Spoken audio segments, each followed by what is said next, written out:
Olá, meu amigo e amiga. Você que gosta de futebol e acompanha alguns torneios pelo mundo, sabe que tem alguns torneios que tem uma peneirada inicial e depois se passa para a fase do mata-mata. É o que aconteceu na Copa do Mundo, né? A fase de grupos, depois vem o mata-mata. E essa eleição, a partir de domingo, começa o mata-mata. E o mata-mata será o mata-mata da mentira. Todos os dias nós vamos aqui exibir uma série de mentiras dessa gente vigarista que quer chegar ao poder. Bom, agora é a hora de tudo aquilo que andou meio represado em relação a essa criatura, o senhor Flávio Bolsonaro, vir à tona. E aí, vamos ver qual será a capacidade dele de tentar convencer as pessoas que ele não é um ladrão, que ele não é um mentiroso, que ele não é chefe de organização criminosa, que ele nunca lavou dinheiro, que ele nunca praticou peculato e que ele tem algum tipo de proposta concreta para o Brasil. Bom, ontem ele fez uma live, né? E na live que ele fez ontem, como ele está fazendo toda quinta-feira, foi um rosário de mentiras, gente. Mas olha, que tem gente que está entrando no chat da live de Flávio e diz as mesmas coisas que eu digo para você, é um negócio impressionante, né? E hoje o mata-mata começou a se desenhar de uma forma mais contundente para ele. Isso porque uma das figuras que é mais experiente no jogo da política no nosso país, o Kassab, deu declarações para empresários, para grupos de pessoas influentes e detonou o Flávio Bolsonaro com esse tipo de afirmação cataclismática para ele. Kassab diz que chance de Flávio Bolsonaro ser eleito é zero e que Centrão está com Lula. Bom, Centrão está sempre com o poder, né? O Centrão, ele fareja aonde estará o poder e já começa a apostar suas cartas. E não tem o Centrão apostando cartas em cima do Flávio Bolsonaro, não. Até porque é o seguinte, o Kassab, ele é um cara muito bem informado. E ele sabe da podridão que está colada ali em Flávio Bolsonaro.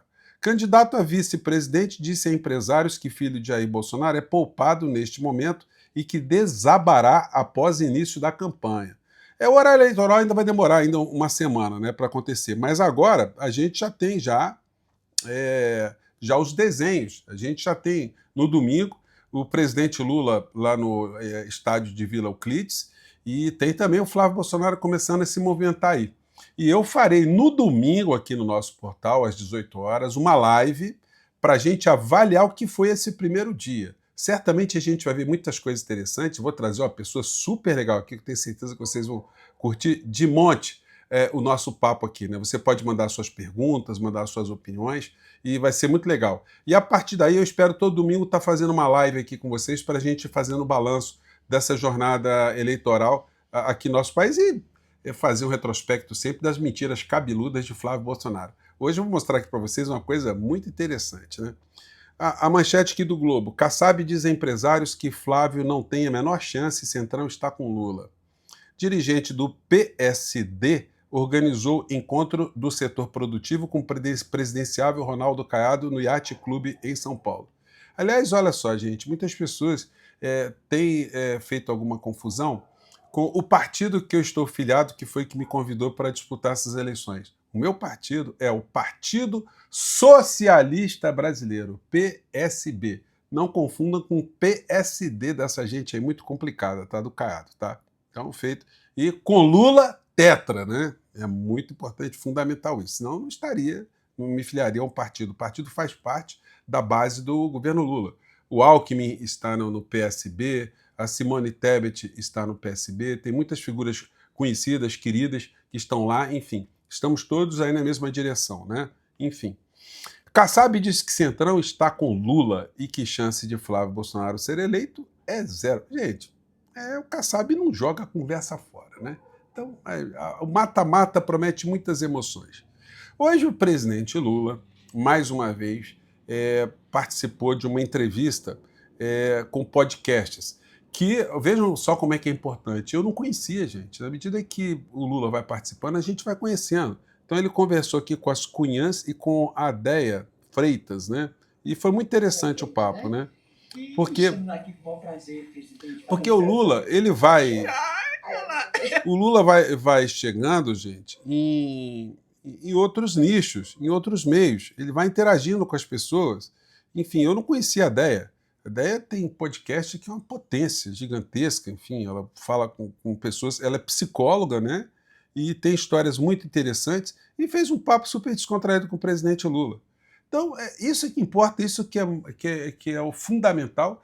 E está chegando agora com um grande retardo, né, gente? Isso já era para estar acontecendo lá atrás. Olha, você que está aqui no nosso portal, você é testemunha disso, né? Bom, então, mas antes tarde do que nunca, e o presidente Lula ganhando essas eleições, eu tenho certeza absoluta que nós conseguiremos ter uma voz muito mais ativa já no próximo governo para ajudar a aperfeiçoar essas histórias, né? Para a gente não ficar sofrendo muitos solavancos com essa gente criminosa do mundo cão, sobretudo com os criminosos do mundo cão norte-americano, né? Enfim.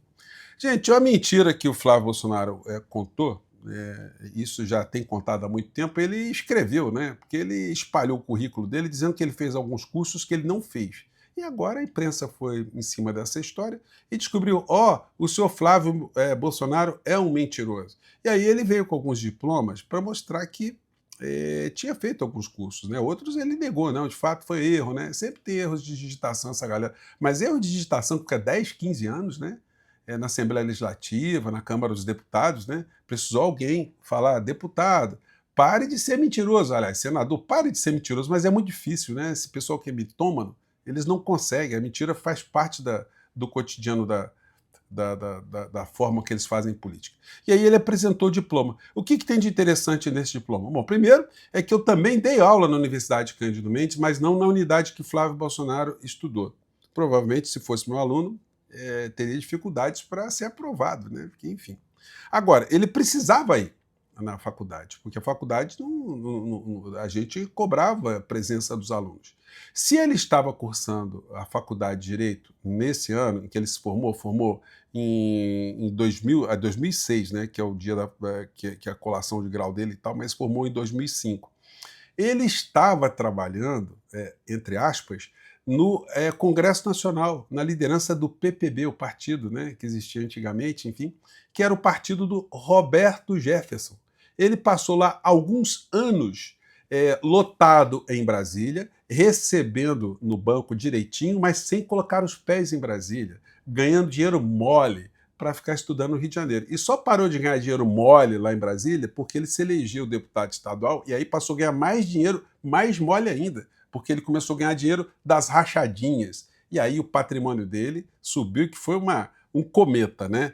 Então, tem essa história. Uma mentira que ele vai ter que explicar nessa história, né? É uma pessoa que prega coisas tão positivas, éticas, enfim. Como é que pode ter ter vivido tanto tempo na vagabundagem, tomando dinheiro público, sem trabalhar, dando golpe, né? Golpe rasteiro, golpinhos rasteiros, para depois dar outros golpes, tomando dinheiro de funcionários. O que eu estou dizendo aqui, gente? É o Ministério Público do Estado do Rio de Janeiro que provou e ele até hoje não conseguiu contestar. No horário eleitoral, de repente vai pintar algumas perguntinhas assim, né? Flávio Bolsonaro foi funcionário fantasma da Câmara dos Deputados, tá aí.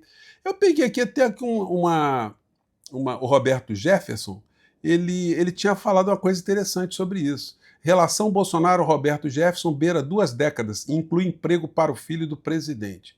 Mas tem uma coisa que eu peguei aqui, resgatei. Em carta da prisão, Roberto Jefferson afirma que Bolsonaro e Flávio se viciaram em dinheiro público e diz que vai convidar Mourão para o PTB. Então tá aí, um cara que abrigou o Flávio na vagabundagem no Congresso Nacional, ele percebeu que o clã Bolsonaro, eles gostam muito de grana pública, se viciaram em dinheiro. Acho que a gente vai colocar até na manchete aqui do nosso papo essa frase do Roberto Jefferson, né? Então, aí veio o Flávio Rachadinha e ontem ele falou das crises econômicas, né? Que o governo Lula está patrocinando, todo mundo sem grana, todo mundo endividado. Mas só que tem um negócio. Vamos ver como é que as pessoas do PL tiveram as suas economias, o que aconteceu com eles durante esses últimos anos, que o Brasil está muito ruim, segundo eles. Vamos ver a fala primeiro do mentiroso. O grande problema do povo brasileiro, que é o poder de compra. Como é que esse governo conseguiu endividar a população brasileira num nível nunca antes visto na história desse país? Gente, é uma calhordice muito grande, né? Esse governo endividou as pessoas. como é que o governo endivida as pessoas, né? O governo obrigou as pessoas a se endividarem, né? A ideia é essa aí, todo mundo é coitadinho, a culpa é do Lula, né, para ele. Na época que o pai dele foi presidente, ninguém estava endividado, o que é uma grande calhordice, porque os indicadores são exatamente os mesmos. Mas aí, na época do pai dele, ninguém se endividou porque foi culpa do pai. Agora virou governo, a culpa passa a ser do Lula, né? Mas vamos lá, mais um pouco de mentira. Gente, quando o governo se endivida, e a gente está falando de uma dívida, relação dívida-PIB que já ultrapassou os 82%, né? Ou seja, toda a riqueza do país, 82% dela é dívida. Quando o governo se endivida, ele puxa junto as famílias que se endividam. Por quê? Então é o seguinte, então os japoneses estão fritos, né? Porque o nível de endividamento no Japão é de 200%. Nos Estados Unidos também está na estratosfera. Então está todo mundo liquidado, acabou. Esses países não existem, eles são ficções, né? Então, muita calhordice, né, gente? Mas é o seguinte, aí quando você vê a turma dele, eu tive essa curiosidade aqui de ver essa situação aqui, ó. Olha o que aconteceu com o patrimônio, que agora eles estão tendo que declarar o patrimônio para a justiça eleitoral, né? Aí aconteceu isso no país de crise. Para crise para alguns, para outros nem tanto. Deixa eu diminuir aqui para vocês poderem ver também. Aqui, acho que ficou um pouquinho melhor, né? Olha só como é que o patrimônio do seu Sóstenes caiu no país das dívidas, país ruim de grana pra caramba, né? Ele tinha um patrimônio que cresceu das eleições passadas para essa 12.081%. Não é um crescimento legal? Seu patrimônio cresceu 12 mil? Aí, em segundo lugar, vem o Nicolas Ferreira. O patrimônio dele cresceu 10.488%. Né? Realmente, a economia está ruim, né? Mas para eles parece que está muito boa, né? O Gustavo Gayer subiu 2.013%. Carlos Jordi, 804%. Vem cá, esses caras podem falar em economia ruim? Vem cá, ou é todo mundo ladrão, ou todo mundo administra muito bem o seu dinheirinho como deputado, né? Ou simplesmente está pintando grana aí que merece um pente fino, né? O orçamento secreto, as emendas parlamentares podem ser explicações para isso, né? De repente brotar saco de dinheiro no guarda-roupa do Sóstenes, isso aí pode ser uma prática comum dentre esses outros deputados. Mas vamos ver mais gente aqui. Gilvan da Federal, o patrimônio dele cresceu 741%. Vamos mais. Marcel Van Hatten, o patrimônio cresceu 600%. O Jair Renan, o patrimônio cresceu 345%. O Flávio Bolsonaro cresceu 370%. Vejam só, né? Que vida difícil, hein, seu Flávio? Olha, ele cresceu 370% porque se colocar uma lupa aí no seu patrimônio, você vai bater lá em cima, perto do Nicolas, tá? Vai bater uns 10.000%. Né? Felipe Barros cresceu 283%. O Paulo Belinski, aquela figura, né, barbuda, cresceu 117%. Carol Dittoni, 113%. Júlia Zanata, 105%. Alfredo Gaspar, o vice do Rachadinha, cresceu 95%. Delegado Caveira, 48%. Olha só, gente. Aí eu coloquei o Lula aqui para saber como é que está o patrimônio do Lula, né? O patrimônio do Lula caiu. É menos 35,7%, né? O Lula deve ter tido muita despesa aí, né? O Zé Trovão, ele teve um patrimônio também que explodiu porque ele não tinha nada e depois declarou agora 210 mil, né? E tem figuras aqui, olha, o Osmar Terra, o patrimônio dele também cresceu 332%. Então, gente, esses calhordas mentirosos, gente, me desculpa, eu tenho que usar essas expressões, né? Parentes de assessores pessoais de Bolsonaro ganharam cargos no governo. É só a gente que vai na teta e depois pula para a piscina para ficarem chafurdando, né? Como porquinhos, como leitões, gordinhos, todos eles com dinheiro público. Tá aí, né? Eu acho que dá para a gente fazer uma montagem e botar foto dessas criaturas e como é que o patrimônio deles tem crescido bastante, né? Bom, e aqui no campo da legalidade da nossa campanha, quero agradecer mais uma vez a vocês que estão contribuindo aqui com a gente. Nós somos a segunda candidatura no Brasil em número de apoiadores. Então, quero agradecer mais uma vez a você, porque você está ajudando a gente a fazer diferença. Nós vamos enfrentar essa quadrilha toda, essa gente com esse patrimônio todo e com esse discurso que a coisa está muito ruinzinha, né? Espero que tenha sido uma boa informação para vocês, tá bom? Nosso QR Code aqui. Segunda-feira, espero vocês às 19 horas na BI e 18 horas, agora no domingo, live para a gente avaliar o que foi esse primeiro dia de campanha no Brasil, tá bom? Um grande abraço, tchau.